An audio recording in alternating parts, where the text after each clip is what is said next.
Assalamualaikum dan salam sejahtera. Bersama kami Berita di TV. Jangan lupa untuk follow Facebook Malaysia Deadline dan YouTube Deadline TV. Antara menarik hari ini, 11 jenama barangan bayi turun harga. Sokongan Melayu Selangor pada Pakatan Harapan Barisan Nasional mengatasi Perikatan Nasional. Mufti tegur lawan politik bukan musuh Islam. Wujud agenda dalaman PAS mahu singkir Sanusi. Menteri Perdagangan Dalam Negeri dan Kos Sara Hidup Datuk Seri Salahuddin Ayub melancarkan satu lagi inisiatif untuk rakyat iaitu Kasih Sayang Ibu dan Si Manja dengan penyertaan dari 11 jenama barangan bayi. Ia bertujuan untuk membantu ibu bapa yang berhadapan dengan masalah kenaikan harga barangan bayi termasuk susu formula untuk bayi. Melalui pakej Ibu dan Si Manja ini, KPDN dengan kerjasama Pasaraya Maidin menawarkan harga barangan bayi khasnya susu yang mampu dibeli.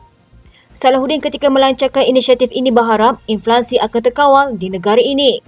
Katanya kita berharap komitmen dari syarikat multinasional akan membantu rakyat. Kita berharap inisiatif yang dijalankan oleh Maidin ini akan diikuti oleh pasaraya yang lain. Sebelum ini menjadi rugutan di kalangan ibu bapa yang memiliki bayi tentang harga barangan bayi yang khasnya susu formula untuk bayi ini. Ekoran itu inisiatif Payung Rahmah yang dilancarkan oleh Salahuddin ini sudah tentu dinanti-nanti oleh ibu bapa. Menurut pengarah urusan Maidin, Datuk Wira Haji Dr. Amir Ali Maidin, 11 jenama dari 11 syarikat barangan bayi multinasional menyertai inisiatif untuk mengurangkan harga barangan keperluan bayi ini. Menteri Komunikasi dan Digital Fahmi Fadzil memaklumkan syarikat penyedia perkhidmatan internet Starlink sudah menerima lesen pemberian kemudahan dan perkhidmatan rangkaian dan akan memulakan perkhidmatan di institusi pengajian tinggi serta sekolah terlebih dahulu. Beliau berkata perkara itu dilaksanakan sebagaimana diumumkan Perdana Menteri Datuk Seri Anwar Ibrahim. Katanya saya telah menyerahkan lesen pemberi kemudahan dan perkhidmatan rangkaian kepada wakil Starlink baru-baru ini. Ia sekaligus membenarkan syarikat itu menyediakan perkhidmatan internet satelit di Malaysia terutama di kawasan pendalaman. Anwar dilaporkan berkata perkara itu tercetus hasil persidangan video secara maya dengan Ketua Pegawai Eksekutif SpaceX Elon Musk baru-baru ini. Dalam pada itu, Fahmi berkata kerajaan bersedia untuk bekerjasama dengan penyedia perkhidmatan internet satelit termasuk Starlink ke arah mencapai 100% akses internet di kawasan berpenduduk. Beliau memaklumkan ketika ini sebanyak 97% kawasan berpenduduk di Malaysia mempunyai akses internet, manakala baki 3% adalah disebabkan isu geografi lokasi seperti kawasan pedalaman atau pulau terpencil yang menjadi cabaran kepada pembinaan rangkaian. Menteri Pembangunan Wanita, Keluarga dan Masyarakat Datuk Seri Nancy Shukri bercadang mewujudkan program khas bagi memberi latihan khusus kepada penjaga golongan berkeperluan khas dan orang kurang upaya. Beliau berkata program yang dijangka bermula tahun depan itu akan membolehkan penjaga terbabit menjadikan tugas itu sebagai kerjaya dan bukan lagi sekadar sukarela. Katanya negara kita bukan sekadar menuju ke status negara menua tetapi akan turut mempunyai golongan dengan keupayaan berbeza dan ada juga dalam kalangan mereka yang perlukan penjagaan sejak dari kecil. Jadi orang menjaga golongan ini perlu dilatih dan yang sudah mulakan ini adalah sektor swasta manakala kerajaan lebih kepada mereka yang sukarela. Jadi kita perlu naikkan taraf mereka dengan memberikan ilmu dan kemahiran tepat untuk menjaga mereka yang memerlukan. Nancy berkata memandangkan perkara itu memerlukan peruntukan kewangan, maka program khas tersebut akan dibincangkan bersama Menteri Kewangan dan Menteri Ekonomi sebelum dibawa ke Kabinet. Katanya, kita baru mulakan perbincangan sebab ini perlukan peruntukan kewangan dan perancangan terperinci tetapi ini adalah salah satu kerjaya yang perlu diketengahkan. Beliau berkata institusi sosial yang ada dalam negara akan menjadi agensi utama bagi membantu kementerian memberikan khusus dan latihan tersebut. Katanya tetapi setakat ini ramai pihak yang datang kepada kita termasuk pihak universiti yang menawarkan kemahiran mereka dan tempat untuk latihan. Rumah Ehsan Kuala Kubu Baru merupakan institusi yang memberi penjagaan, rawatan dan perlindungan kepada warga emas yang uzuh, daif dan tidak mempunyai waris serta memerlukan penjagaan jangka panjang dalam persekitaran selesa dan selamat. Taman Sinar Harapan Kuala Kubu Baru pula memberikan penjagaan, perlindungan, pemulihan dan latihan kepada OKU kategori pembelajaran mengikut kemampuan dan kebolehan masing-masing dan diwakilkan sebagai tempat selamat untuk perlindungan khususnya kepada kanak-kanak OKU kategori pembelajaran di bawah Akta Kanak-Kanak 2001. Tinjauan yang dijalankan Institut Darul Ihsan mendapati gabungan parti pemerintah Pakatan Harapan Barisan Nasional mendapat sokongan Melayu di Selangor dan mengatasi Perikatan Nasional. Daripada 978 responden Melayu yang terlibat kaji selidik tersebut, IDE berkata mendapati 47.6% menyokong Pakatan Harapan Barisan Nasional dan 27.2% menyokong Perikatan Nasional, manakala 14.5% lagi tidak membuat keputusan. Tinjauan yang dijalankan dari 12 hingga 15 Mei lalu dibuat secara rambang di semua 56 kawasan yang ada di Selangor. Tinjauan itu melibatkan semua kaum dengan penyertaan seramai 1,692 responden secara keseluruhan. Menurut IDE, setiap responden ditemui secara bersemuka dan kunci jawapan mereka dibuat melalui aplikasi e-survey. Berdasarkan data PRU ke-15 pada November tahun lalu, IDE menjangkakan PS secara tekam menjadi pilihan utama orang Melayu yang berumur 18 hingga 60 tahun di Selangor. Bagaimanapun, IDE mendapati populariti PN dalam kalangan orang Melayu dalam setiap kumpulan pengundi semasa PRU ke-15 adalah bawah 50%. Oleh itu, hasil tinjauan berkenaan menunjukkan PHBN mampu mendahului PN di kawasan Melayu pada pilihan raya negeri akan datang.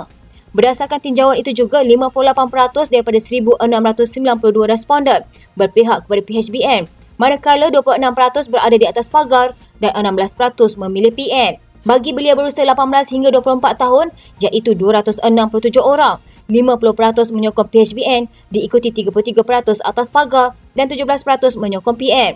Pengerusi IDE Muhammad Rizwan Osman bagaimanapun menegaskan ketika PH dilihat selesa dengan majoriti yang kuat, keputusan sebenar terletak pada pengundi atas pagar. Mengulas lanjut, dia berkata sebahagian besar daripada 33% pengundi atas pagar boleh beralih arah dengan memihak kepada pembangkang. Bagaimanapun, Rizwan berkata kecenderungan sebenar pengundi hanya dapat dilihat dengan jelas pada minggu kedua kempen atau 4 hingga 5 hari sebelum pengundian. Suruhanjaya Pilihan Raya menetapkan hari penamaan calon dalam pilihan raya negeri akan datang ialah pada 29 Julai, manakala hari pengundian pada 12 Ogos. Rizwan berkata pengundi Selangor menunjukkan respon bercampur-campur terhadap PN dengan 47.4% mempunyai persepsi, 41.1% memberi respon positif dan 11.5% lagi tidak memberi sebarang komen.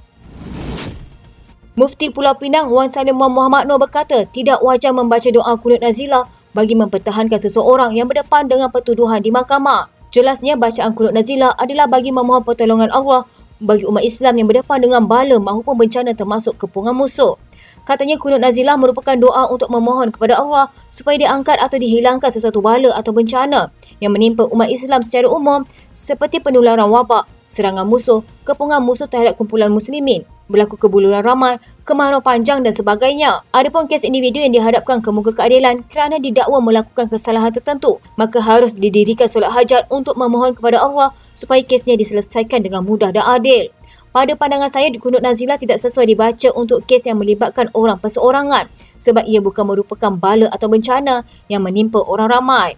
Ini adalah kes undang-undang yang perlu diselesaikan melalui pembicaraan di mahkamah. Tambahnya, bagi mereka yang simpati dengan individu dikenakan tuduhan, boleh berdoa agar Allah memudahkan jalan penyelesaiannya dengan keputusan penghakiman yang adil. Sebelum ini, pemimpin PAS Ridwan Muhammad Noor yang juga ahli jawatan kuasa PAS Pusat menzahirkan simpati terhadap Menteri Besar Kedah, Datuk Seri Muhammad Sanusi Maknur berhubung pendakwaan mahkamah yang dihadapinya dan menyeru orang ramai supaya teruskan membaca doa kunut nazilah. Katanya, moga doakan sahabat saya, rakan sekapal ke Myanmar, Muhammad Sanusi Maknur yang ditahan polis jam 3 pagi tadi. Mohon doakan agar Allah patahkan perancangan licik kerajaan PHBN ini. Jangan terlibat dengan apa jua situasi provokatif. InsyaAllah kita berikan kekalahan memalukan untuk semua kerusi majoriti Muslim dalam PRN 12 Ogos ini kepada pakatan mereka. Teruskan membaca kunut nazilah teman-teman. Sanusi ketika berceramah pada 11 Julai lalu didakwa berkata, Kesultanan Kedah adalah satu-satunya di negara ini yang mempunyai satu galuh keturunan yang tidak putus-putus berbanding kesultanan lain dan mempersoal pelantikan Amiruddin Syahri sebagai Menteri Besar untuk mengetuai pentadbiran Selangor. Ia dilihat sebagai satu penghinaan kepada Sultan Selangor yang menyebabkan aduan dibuat oleh Dewan Diraja Selangor. Walaupun meminta maaf dan menjelaskan ucapannya dipetik di luar konteks, namun pejabat Diraja Selangor kemudian menyatakan Sultan Sarafuddin Idris Shah bertitah bahawa isu kenyataan Sanusi yang didakwa menghina baginda belum selesai. Pada Selasa, Sanusi dihadapkan ke mahkamah dan turut berdepan pertuduhan hasutan berasingan kerana kenyataannya mengenai Yang di-Pertuan Agong. Bagaimanapun, Sanusi tidak mengaku bersalah dan meminta dibicarakan bagi kedua-dua pertuduhan. Terdapat ura-ura sebelum ini yang memaklumkan wujudnya agenda mahu menyingkirkan Sanusi sebagai calon dalam PRN Kedah akan datang. Hal itu dinafikan oleh sebahagian pemimpin PAS selepas mesyuarat Majlis Syura Ulama PAS memutuskan Menteri Besar Kedah Datuk Seri Muhammad Sanusi Makno dikekalkan sebagai calon pada pilihan raya negeri akan datang. Timbalan Presiden PAS Datuk Seri Tuan Ibrahim Tuan Man berkata, keputusan mengekalkan Muhammad Sanusi diputuskan dalam mesyuarat diadakan pada petang Rabu. Jelas beliau, ia berikutan Ketua Pengarah Pilihan Raya PAS Pusat itu belum hilang kelayakan untuk bertanding dan hanya mahu berdepan proses pertuduhan di mahkamah. Katanya kita telah putuskan bahawa beliau Muhammad Sanusi dikekalkan sebagai calon pilihan pertama. Tidak ada masalah sebab dia akan bicara pun pada Oktober nanti. Setakat ini kita tidak meletakkan sebarang syarat kepada beliau sebab apa yang kita lihat pertuduhan terhadap beliau itu lebih bersifat kepada usaha untuk menggugat kedudukan beliau. Kita akan lihat bagaimana proses pendakwaan ke atas beliau nanti. Beliau memberitahu PAS juga bersedia untuk berdepan sebarang kemungkinan berhubung keputusan yang akan dibuat mahkamah selepas proses pembicaraan ke atas Muhammad Sanusi. Katanya kita sedia dengan apa-apa kemungkinan yang bakal berlaku sebab keputusan itu mengambil masa yang panjang. Kita akan tunggu dululah perbicaraan dia dan keputusan dia nanti. Selepas itu baru parti akan buat keputusan. Pertuduhan ke atas Muhammad Sanusi pun lebih bersifat usaha untuk menekan. Tapi saya nak kata beliau dianggap menghina raja. Saya berulang kali dengan ucapan tak ada sebut pun penghinaan institusi di Raja Selangor. Secara peribadi kalau berlaku kesilapan dalam ucapan beliau, mungkin tak ada sebarang sekatan kepada beliau dan beliau lebih tahu apa yang beliau perlu ucap dan sebagainya. Dalam perkembangan sama, Tuan Ibrahim berkata, isu melanda Muhammad Sanusi menambahkan lagi sokongan rakyat terhadap Perikatan Nasional sekaligus mendapat simpati termasuk dalam kalangan ahli UMNO sendiri. Katanya saya nampak gelombang kemarahan dan kekecewaan rakyat itu sangat tinggi terutamanya bila dia ditangkap pukul 3 pagi padahal dia dah buat keputusan akan hadir ke mahkamah. Dia menteri besar, dia bukan ahli biasa. Dia pemimpin ketua ke negeri dan dia beritahu dia akan hadir ke mahkamah. Tiba-tiba pukul 3 pagi dia diserbu, ditangkap dan itu menimbulkan kemarahan. Apapun isu-isu berkaitan mahkamah ini kita serahkan kepada mahkamah untuk buat keputusan. InsyaAllah kita harapkan keadilan buat beliau. Sebelum ini Muhammad Sanusi yang juga pengurusi PN Kedah didakwa di Mahkamah Seksyen dan Mahkamah Majistrik Selayang atas 2 pertuduhan menghasut. Beliau dituduh mengikut Seksyen 4-1-A Akta Hasutan iaitu mengeluarkan kata-kata menghasut berhubung pelantikan Menteri Besar Selangor dan penubuhan Kerajaan Perpaduan dalam ceramah politik minggu lalu. Pemimpin itu juga dituduh melakukan perbuatan yang mempunyai kecenderungan menghasut dengan menyebut perkataan yang mempunyai kecenderungan untuk membangkitkan perasaan tidak setia terhadap mana-mana raja. Sekian berita pagi di TV pada hari ini. Jangan lupa untuk follow Facebook Malaysia Deadline dan YouTube Deadline TV.